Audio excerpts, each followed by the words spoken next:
Hello, everybody, and welcome to our beta run of Fantasy Chat. I am Ryan with Sports Stuff Hub. We're starting this a little late. We're going to run some practice runs here, basically, and see what kind of feedback we get for going into next year.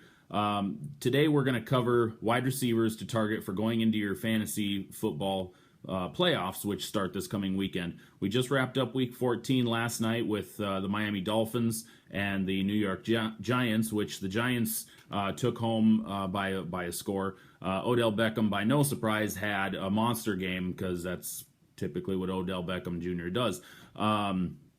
So we're going to run through this for targets to go for. I'm going to do separate sections for each position. We're going to start with the wide receiver position. I'm going to give you 3 targets to go after. 2 of them are you could probably make a trade for. I doubt they're on your waiver targets. Third one is just kind of somebody who surprised everybody this year, and he's probably been one of the top receivers in the league this year. So we're going to start off with my first selection. Probably the guy you'd be able to get easier than anybody else on the list, and that's Michael Floyd, wide receiver from the Arizona Cardinals. Floyd started off the season really slow. I had him picked at the beginning of the season to be a monster points candidate. He ended up with some lagging injuries throughout most of the season. I don't know if it was a disconnect between him and Carson Palmer. They just weren't fluid enough. Larry Fitzgerald obviously took over the beginning of the season as the dominant receiver on the team. But in the last 6 games, the last 7 games actually, Michael Floyd has scored a touchdown in looks like 5 of them. He didn't play one of them because he was injured, and then the other game back against San Francisco, he only played maybe a quarter of the snaps of that game. So I don't know if you really want to count that one or not, but he's just been great on fire since about midway through the season. So since week 6 against Pittsburgh, he's scored 6 touchdowns, which has been great for fantasy people. And then he's topped 100 yards in 4 games in the last 6. So Michael Floyd is a big target to go after for your playoffs, especially considering his schedule going forward. Next weekend, he plays Philadelphia at Philadelphia. Philadelphia is not what everybody assumed they were going to be on defense when they picked up Byron Maxwell. It just didn't turn out as good as they thought it was going to be. They haven't been able to hold people on offense in check at all. So expect Michael Floyd with led by Carson Palmer, his arm. Carson Palmer has just done a phenomenal job this year getting his receivers going. So Michael Floyd would be a big target for you to go after. Week 16 at home against Green Bay. Green Bay, another team that has not traveled well this year. Their defense has not played up to par as far as what everybody anticipated them to be.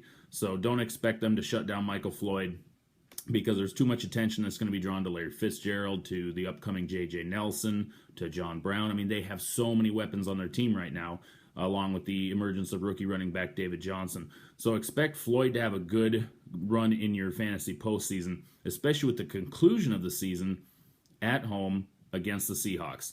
Now, yes, everybody knows divisional game, and it's the Seahawks, but Michael Floyd torched Seattle in Seattle to the tune of 113 yards and 2 touchdowns in week 10 it was.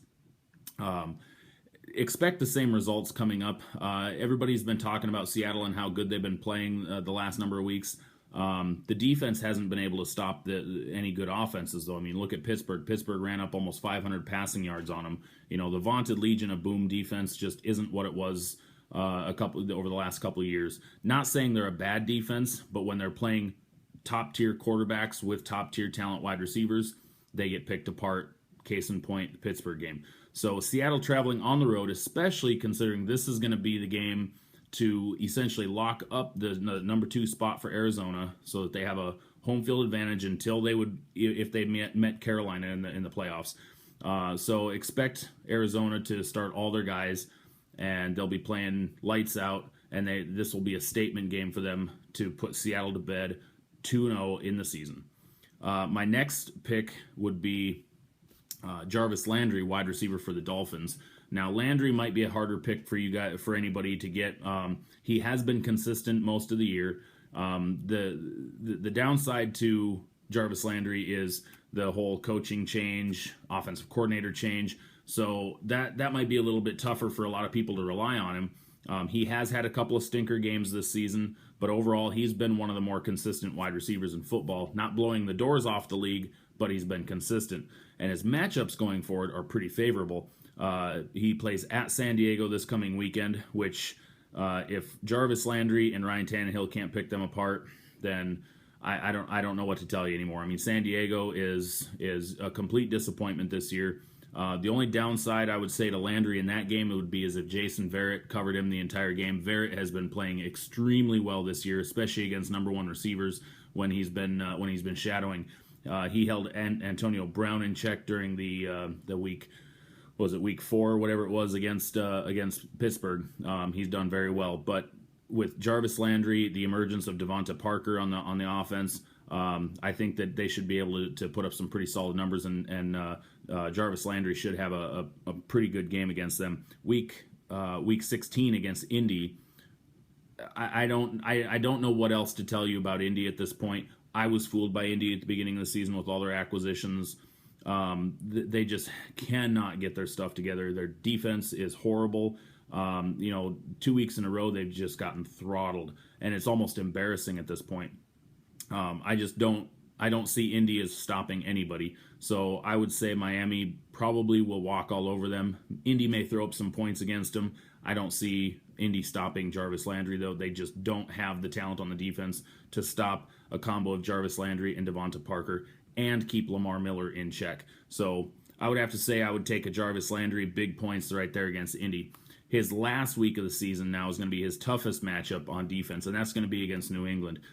New England does tend to give up some points, especially to solid players.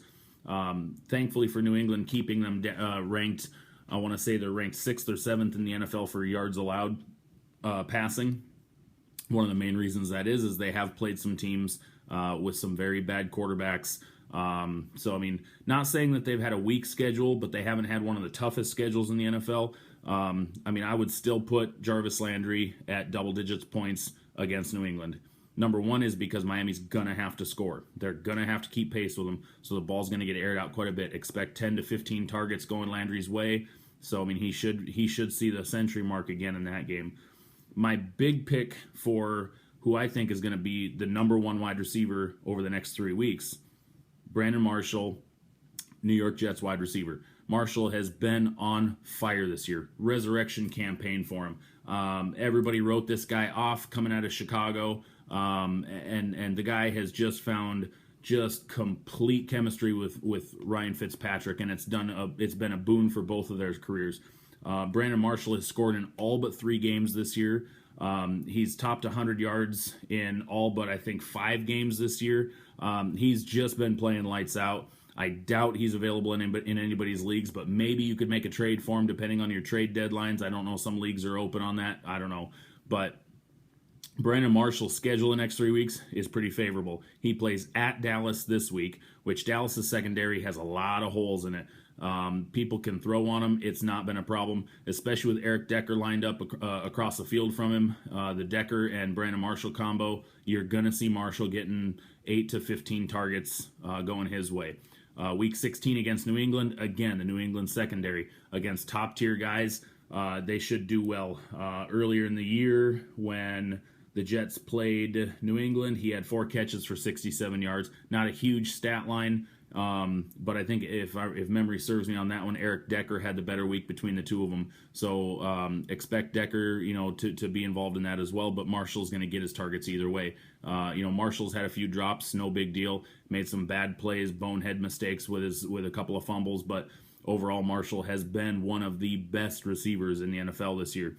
Week 17 closing it out against Buffalo. Again, another game that the Jets are going to need in order to keep pace for the playoff hunt. Expect them to be trying to put up points. Fitzpatrick has been on fire this year. He's had some big games this year, especially when he's been using Brandon Marshall at his best.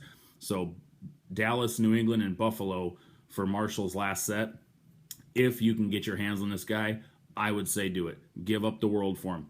I would even say give up a Julio Jones for him. I mean, Julio is one of the most talented wide receivers in the NFL, but the Atlanta offense has been struggling. Now, Atlanta plays Jacksonville, Carolina, and New Orleans. I don't know what to say about Atlanta anymore.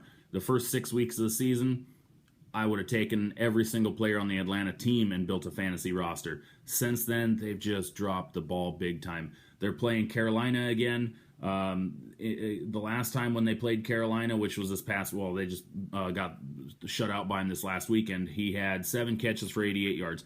Most of that was in the fourth quarter as they were down 30 something to nothing. So I mean, they had to come back from nothing in order to score. So he got targeted heavily.